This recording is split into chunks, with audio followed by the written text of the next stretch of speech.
De préparateur mental, c'est un titre qui est, c'est la petite appellation qu'on a nous ici en interne, c'est-à-dire des gens qui s'occupent de ce qu'il est convenu d'appeler la dimension mentale ou du suivi psychologique. En fait, on a des formations et des titres qui sont un peu différents.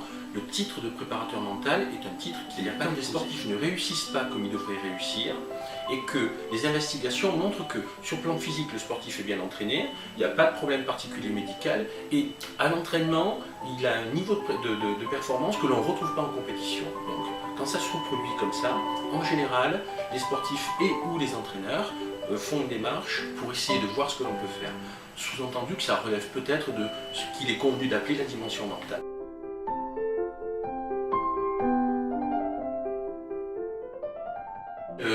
C'est un métier qui existe depuis peu en France, depuis les années 50 à peu près aux États-Unis. Et les premiers intervenants qui ont accompagné des équipes nationales, c'est aux États-Unis pour les Jeux de 60, je crois, où on a vu les premiers psychologues intervenir et accompagner les équipes américaines. Et depuis en France, ça c'est quand même, historiquement il y a toujours eu des gens en psycho à l'Institut national du sport. Et depuis les années 80, on avait des laboratoires dans les années 70-80 avec des chercheurs qui étaient vraiment au balbutiement de cette approche-là.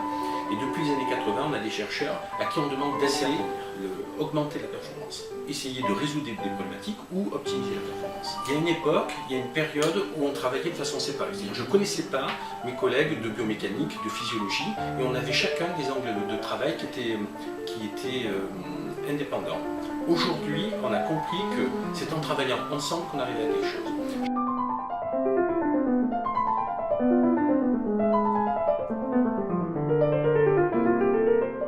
En athlète, j'ai quelques athlètes avec lesquels je travaille, je parle bien d'athlètes au sens de l'athlétisme. Mais je me rappelle, j'ai un centre d'intérêt pour l'histoire du sport, je me rappelle très bien d'un article de l'INS, donc l'Institut national du sport, mais d'il y a une cinquantaine d'années, et le titre de l'article c'est « Voilà pourquoi on ne courra pas en dessous des 10 secondes ». C'est le titre de l'article, ça a été battu largement depuis. Donc, est-ce que en travaillant sur les aspects mentaux, on peut amener du progrès sur la performance? Oui, certainement. Oui, certainement. On n'a pas encore exploité, je pense, certaines fibres qui permettraient à des individus plutôt d'avoir des entraînements qui soient vraiment adaptés à leur fonctionnement motivationnel, à leurs émotions, etc. Donc je crois que oui, on a beaucoup progressé depuis une dizaine d'années, beaucoup progressé. Et on a des modèles nouveaux en recherche qui sont apparus. Et je pense qu'on a des outils aujourd'hui pour faire en sorte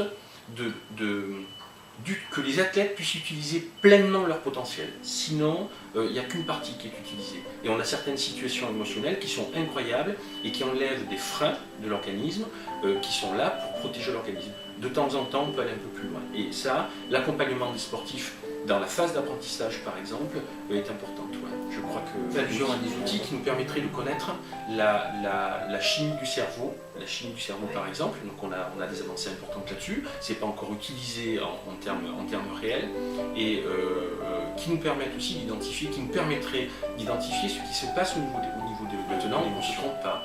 L'activité sportive de haut niveau se pratique tout le temps dans des conditions émotionnelles fortes. Avoir des outils qui nous permettraient d'identifier ce que les émotions ont comme impact pour l'expression de la performance ou la précision du geste, l'explosivité, etc., ça serait un formidable pas de fait. Donc on tend vers ça. On commence aujourd'hui à amener sportifs et entraîneurs à identifier les effets des émotions sur leur performance. Quand on vous met la poutre, la même largeur sur le sol, les enchaînements sont beaucoup plus faciles qu'à 1 mètre ou à 1,50 m.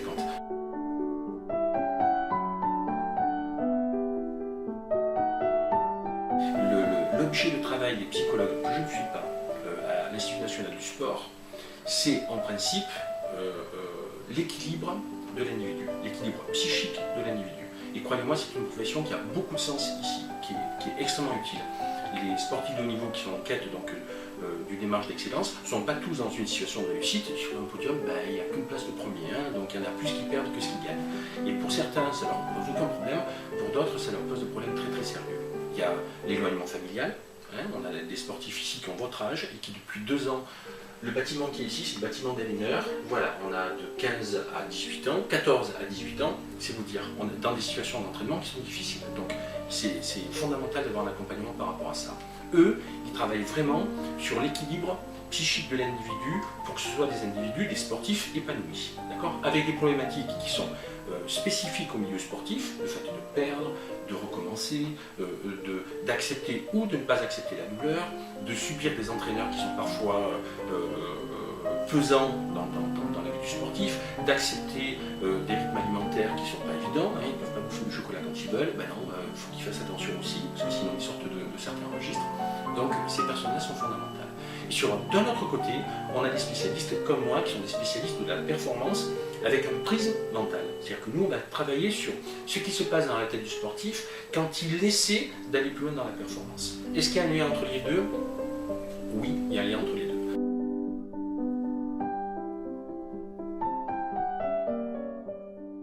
Effectivement, la problématique de l'athlétisme, c'est d'être explosif tout de suite, c'est-à-dire qu'il y a du monde, il y a des attentes, il y a de l'incertitude, il va falloir être capable d'avoir une explosion physique immédiate. Le produit dopant, c'est tout produit externe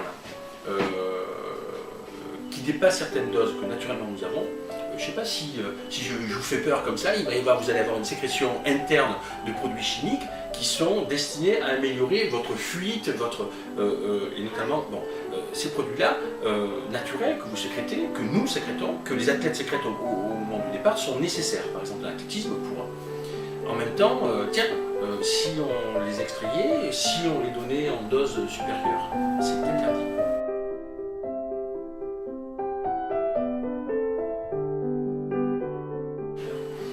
On a des fluctuations de pensée du sportif avant la compétition. En général, c'est 1 semaine à 10 jours. 1 semaine à 10 jours, on commence à voir des troubles du sommeil, des troubles alimentaires, c'est difficile. Les sportifs qui préparent des compétitions importantes, ils jouent leur carrière à un moment donné, c'est des tournants importants pour leur carrière, et voilà comment ça se traduit. On repère des oscillations. C'est-à-dire que le sportif passe par des phases où il se dit qu'il va réussir et ça lui donne presque envie d'y être tout de suite en compétition. Il se sent prêt à relever des défis, prêt à aller loin dans son effort. Et à d'autres moments dans le temps, ces pensées, elles deviennent plutôt des pensées négatives. Ça, c'est un processus qui est presque normal. Simplement, il va s'accentuer avec l'approche de la compétition. Et ces modifications que l'on a de pensées positives ou négatives que l'on a dans la journée, on va commencer à les voir par tranche de 10 minutes, de 5 minutes.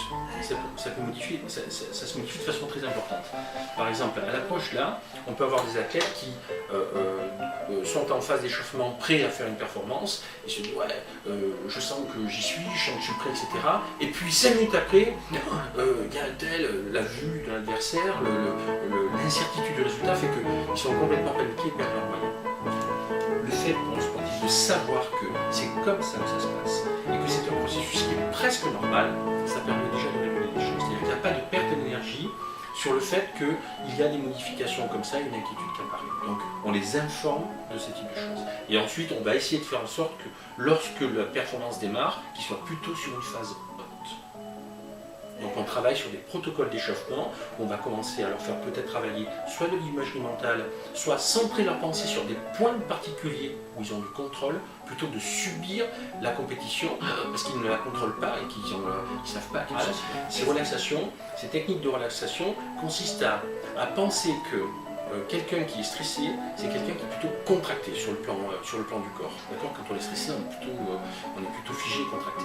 Et cette contraction-là, elle n'est pas forcément compatible avec des activités qui nécessitent de la fluidité, de la coordination. Donc, on pense que l'on peut faire l'inverse. C'est-à-dire qu'en amenant des gens à travailler sur du relâchement musculaire et de la relaxation, avoir un impact sur leur état de stress.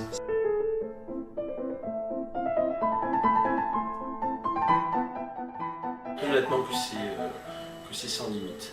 Après, je ne pense pas qu'on gagnera encore des secondes important. on a changé les méthodes d'entraînement, c'est encore en train de changer encore plus, on commence seulement à apprendre à travailler ensemble, on commence seulement à travailler sur du sur-mesure. Oui, l'avenir est devant, hein, l'avenir est devant.